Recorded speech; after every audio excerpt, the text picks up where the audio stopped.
সুদ কে খায় না রে ভাই?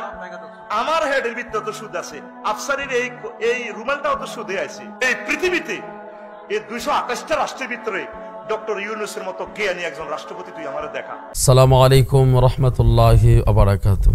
আলহামদুলিল্লাহি কাফা ওয়া সালামান আলা ইবাদিহিল্লাযিনা ইসতাফা, আম্মা বাদ। আউযু বিল্লাহি মিনাশ শাইতানির রাজীম। বিসমিল্লাহির রহমানির রহিম। الذين يأكلون الربا لا يقومون إلا كما يقوم الذي يتخبطه الشيطان من المس ذلك بأنهم قالوا إنما البيع مثل الربا وأحل الله البيع وحرم الربا صدق الله العظيم। সুপ্রিয় দেশবাসী, কাছে কিংবা দূরে, দেশ কিংবা প্রবাস, যে যেখান থেকে শুনছেন সবাইকে আন্তরিক অভিনন্দন। প্রিয় মুসলিম ভাই ও বোনেরা, আমরা জানি আল্লাহ তাআলা কোরআনের মধ্যে স্পষ্ট ভাষায় আল্লাহ সুদকে হারাম করেছেন, ব্যবসাকে হালাল করেছেন। যেহেতু আল্লাহ তাআলা সরাসরি কোরআনের আয়াত নাজিল করে সুদী লেনদেনকে আল্লাহ তাআলা হারাম করেছেন, আর আমরা জানি হুজুর পাক সাল্লাল্লাহু তাআলা আলাইহি ওয়াসাল্লাম হাদিসে পাক ইরশাদ করেছেন, কেউ যদি এক লোকমা হারাম খাদ্য পেটে ঢোকায় 40 দিন পর্যন্ত তার ইবাদত কবুল হয় না, মুনাজাত কবুল হয় না। প্রিয় ভাইয়ারা আমার, অত্যন্ত দুঃখের সাথে বলতে হচ্ছে, সারা জীবন ধরে আমরা আমাদের আকাবিররা ১৫০০ বছরদের উলামায়ে কেরাম মানুষদেরকে সুদের ব্যাপারে সতর্ক করে আসছেন। আমাদের কাছে দুঃখ সেই জায়গায় একজন মুহাদ্দিস মানুষ এবং দাঈ ইলাল্লাহ পরিচয় দিয়ে যদি সুদকে প্রমোট করে, এটা তো কোনো মুসলিম মানতে পারে না। একজন সাধারণ মানুষ অপরাধ করলে সেটা মেনে নেওয়া না গেলেও অন্তত বোঝা যায় যে সে বুঝে নাই। কিন্তু একজন মুহাদ্দিস, তার নামের আগে মুহাদ্দিস লকব লাগানো আছে, ওনার নামের আগে মুহাদ্দিস শব্দটা লাগানো আছে, মুহাদ্দিস রফিকুল্লাহ আফসারী সাহেব। উনি যেভাবে বক্তৃতা করলেন, যে সুদ ওনার কথা অনুযায়ী বোঝা যাচ্ছে, ওনার ভাষায়, ওনার বক্তৃতায় বোঝা যাচ্ছে, ওনার যে লেকচার সেটা শুনলে আপনিও বুঝবেন উনি ডাইরেক্ট না বললেও ইনডাইরেক্টলি সুদকেই প্রমোট করতেছে। আর সুদকে তো প্রমোট তারাই করতে পারে। ওনার আগেও একটা প্রোগ্রামে আপনারা দেখেছেন, ইসলামী ব্যাংককে প্রায়োরিটি দেওয়ার জন্য উনি যে বক্তৃতা দিয়েছে, সে বক্তৃতাটা একটু আপনারা শুনবেন। এখন আমার কথা হচ্ছে, উনি ঘোষণা দিচ্ছে যে সুদ ওনার পেটে আছে, সুদের সাথে আমরা জড়িত। ভাই, একটা লোক অপরাধ করলে সে অপরাধের ক্ষমা আছে যদি সে আল্লাহ পাকের কাছে তওবা করে ফিরে আসে। কিন্তু আপনি তো অপরাধকে প্রমোট করতেছেন। আপনি ইনডাইরেক্টলি যেভাবে মানুষকে বোঝাচ্ছেন যে আপনার পেটের ভিতরে সুদের টাকা আছে, তাহলে আপনি যদি সুদের টাকা পেটের ভিতরে থাকে, তা আপনি একজন মুহাদ্দিস মানুষ, আপনি কেন প্রকাশ্যে মানুষকে তওবা করেন না, মানুষের সামনে তওবা করেন না? আপনি তো তওবা করে ফিরে আসার কথা, সেটা না করে আপনি বলে দিচ্ছেন। আনফরচুনেটলি আপনি যা মুখে আসে সেটাই বলেন। এ ধরনের কথা তো আপনার মতো আলেমের মুখ দিয়ে শোভা পায় না। সুদের লেনদেন, সুদের সাথে জড়িত যারা থাকবে, সুদের সর্বনিম্ন যে শাস্তি বা পাপ, সেটাকে উদাহরণস্বরূপ এভাবে বলা হয়েছে, কেউ যদি দিনার বা দিরহাম সুদ খায়, সে যেন তার মা, আর যদি মেয়ে হয়ে থাকে অথবা সে তার বাবার সাথে অবৈধ জেনার যে গুনাহ, সে গুনাহ তার আমল নামায় উঠবে। আপনি একবার চিন্তা করেন, এত বড় পাপকে যে লোকেরা সমর্থন করতেছে, ইনডাইরেক্টলি মানুষকে প্রমোট করতেছে, এরা কি আদৌ ইসলামের বন্ধু হতে পারে, মুসলিমদের বন্ধু হতে পারে? ইহুদি খ্রিস্টান, তাদের মিশন হচ্ছে মানুষকে কিভাবে হারামখোর বানানো যায়, মানুষকে কিভাবে ইসলাম থেকে খারিজ করানো যায়। মানুষের পেটের ভিতরে যখন হারাম ঢুকিয়ে দিবে, তো হারাম ঢোকার কারণে না তার অন্তরের মধ্যে আল্লাহর নামের জিকিরের স্বাদ আসবে, না কোরআন তেলাওয়াতের নূর আসবে, না রাসূল পাক সাল্লাল্লাহু আলাইহি সাল্লামের শানে দরুদ শরীফ পড়ে তৃপ্তি পাবে, না ইসলাম সম্পর্কে জ্ঞান চর্চা করতে গিয়ে সে শান্তি পাবে। কোনো দিক দিয়ে সে শান্তি পাবে না।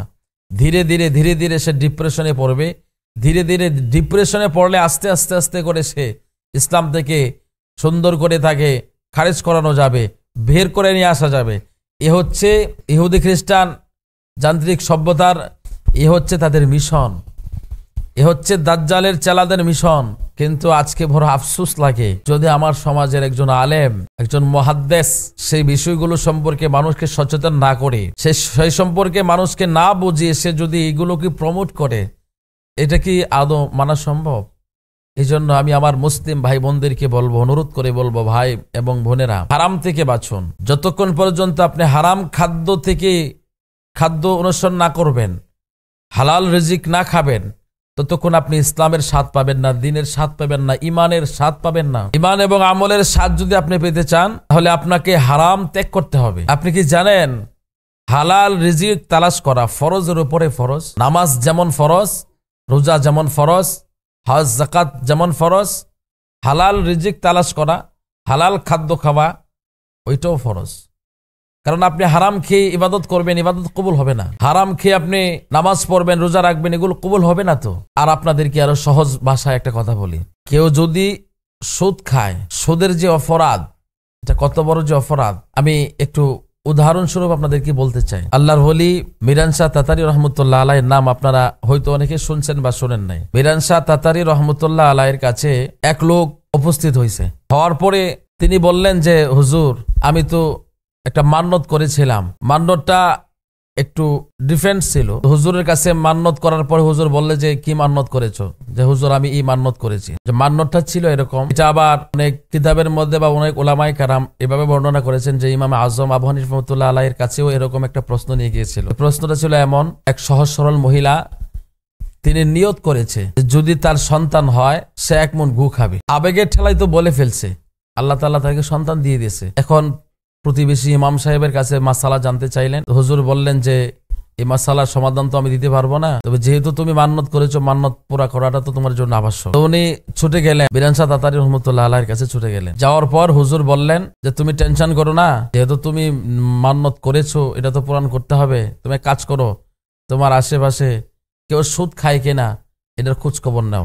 উনি বললেন যে হুজুর আমার ভাই তো সুদ খায়। তো হুজুর বললেন এক কাজ করবা, তুমি তার ঘরে খাবার খাইবা, একবেলা খাবার তার ঘরে খাইবা, কিন্তু খাওয়ার পরে হাত ধুইবা না। তোমার হাতটা যে দেয়াল আছে বা ঘরের যে বেড়া আছে ওখানে তুমি হাতটা মুছে চলে আসবা। তো যে কাজ যেভাবে বললেন হুজুর এভাবে করলেন তিনি। করার পরে যখন হুজুরের কাছে গেলেন, যাওয়ার পরে হুজুর বলছেন যে তুমি এবার যাও, যেখানে যায় তোমার হাতটা মুছে দিয়ে আসছিলা ওই জায়গাটাকে গিয়া তুমি দেখো। তো উনি একেবারে গিয়ে দেখলেন যেখানে হাতটা মুছা দিয়েছিল তিনি, ওই জায়গার মধ্যে হাতের যে জুতাগুলো ছিল, যে জায়গাটায় মুছছে ওই জায়গায় গিয়ে দেখে উনি যে বাথরুমের ময়লা। উনি আবার ছুটে আসলেন হুজুরের কাছে। হুজুর বললেন হ্যাঁ, যারা সুদ খায় তোমরা হয়তো দেখো না, কিন্তু এটা আল্লাহর ওলি যে সুদ খাওয়া এটা বাথরুমের ময়লা পায়খানার চেয়েও আরো নিকৃষ্ট। তো সে সুদের সাথে যারা জড়িত, সে সুদ যার পেটে থাকবে তার দোয়া তো কবুল হবে না, তার ইবাদত কবুল হবে না, তার বক্তৃতা মানুষের মধ্যে আসর পড়বে না। এজন্য আমি ওই মুহাদ্দিস সাহেবকেও বলবো, হুজুর এই ধরনের কথাবার্তা, ফালতু কথাবার্তা আপনি বন্ধ করেন। আপনি হারাম খান, আপনি সুদ খান, সেটা আপনি গোপনে খান, সেটাকে আপনি প্রমোট করতে যায়েন না। আপনার কথায় যদি আরো 10টা লোক সুদের সাথে জড়িত হয়ে যায়, সে জীবনে যত সুদ খাবে, গুনাহ করবে, তার একটা অংশ তো আপনার আমলনামায় থাকবে। এজন্য বলি আপনি একজন মুহাদ্দিস মানুষ, কথা বলার সময় একটু মুখে লাগাম দিয়ে কথা বলুন, একটু হিসাব করে কথা বলুন। আপনার মতো লোকের মুখ দিয়ে এ সমস্ত বাক্য, এই সমস্ত বক্তৃতা, এই সমস্ত লেকচার, এই সমস্ত কথাগুলো মানায় না। আমি আমার দিনী ভাই বোনদেরকে বলবো, আপনারা ওই সমস্ত কথা শুনে নিজেদের আমল ইমানকে বরবাদ করে দিয়েন না। হারাম থেকে বেঁচে থাকুন। আপনি নামাজ রোজা এগুলো কম করতে পারছেন না, আল্লাহ পাক দয়ালু ক্ষমাশীল, আল্লাহ ক্ষমা করে দিতে পারে। আল্লাহ পাক দয়ালু ক্ষমাশীল, আল্লাহ ক্ষমা করে দিতে পারে। কিন্তু আমি এটা বোঝাচ্ছি না যে আপনি নামাজ ছেড়ে দেন, রোজা ছেড়ে দেন, না, অবশ্যই পড়তে হবে। আপনি যখন লা ইলাহা ইল্লাল্লাহ মুহাম্মাদুর রাসূলুল্লাহ সাল্লাল্লাহু আলাইহি সাল্লাম পড়ছেন, আপনি যখন ঈমান এনেছেন, আপনার প্রথম কাজ হচ্ছে নামাজ, তারপরে আপনার দ্বিতীয় কাজ হচ্ছে রোজা। তো নামাজ রোজা অবশ্যই পড়তে হবে। কিন্তু আপনি হারাম জিনিস খেয়ে যদি নামাজ রোজা এগুলো পড়েন, এগুলো করেন, এগুলো কবুল হবে না। এজন্য আমার ভাই বোনদেরকে বলবো, আপনারা হারাম থেকে বেঁচে থাকার চেষ্টা করুন। হালাল রোজগার করে, হালাল খেয়ে আপনি অল্প ইবাদত করুন। অল্প ইবাদত আল্লাহ পাকের কাছে গ্রহণযোগ্য হয়ে যাবে। আপনি হারামের টাকা, লক্ষ লক্ষ টাকা বিলাইতে পারবেন, দান সদকা করতে পারবেন, বাট কোনো কাজে আসবে না। আপনি হালাল রিজিক থেকে আপনি অল্প কিছু দান করবেন, সেটার প্রতিফল আপনাকে আল্লাহ তাআলা পাহাড় পরিমাণ দান করে দেবে। এই জন্য বলি, সুদ প্রকাশ্য একটা হারাম। এই হারামের সাথে জড়িত হওয়া যাবে না, কোনোভাবেই জড়িত হওয়া যাবে না, এবং সুদখোরের ঘরেও খাওয়া যাবে না, সুদখোরের দাওয়াতও গ্রহণ করা যাবে না। এই জন্য বলি, আপনারা যারা ওনার বক্তৃতা শুনে বিভ্রান্তি হচ্ছেন, আপনাদেরকে বলবো আপনারা ওই সমস্ত আলোচনাগুলো শুনবেন না। আর ওই মুহাদ্দিস সাহেবকে বলবো আপনার কথাগুলো আপনি উদ্র করুন। এই সমস্ত বক্তৃতা দিয়ে মানুষকে হারামের দিকে ধাবিত কইরেন না। জাতি এমনিতেই ইহুদি নাসারাদের শয়তান, এই যান্ত্রিক সভ্যতা, নাস্তিক, বেঈমান এদের খপ্পরে পড়ে আছে। এদের বেড়াজাল থেকে মুসলিমরা এভাবে একেবারে বের হতে পারতেছে না। সেখানে যদি আপনারাও এই ধরনের বক্তৃতা দেন, কই যাবে মুসলিম? কার কাছে আশ্রয় নেবে? কার কাছ থেকে দুই চার কথা শিখবে মানুষ? আপনারা সতর্ক থাকুন, হারাম থেকে বেঁচে থাকুন, হালাল রিজিক তালাশ করুন। অল্প ইবাদত আপনার নাজাতের জন্য যথেষ্ট হয়ে যাবে।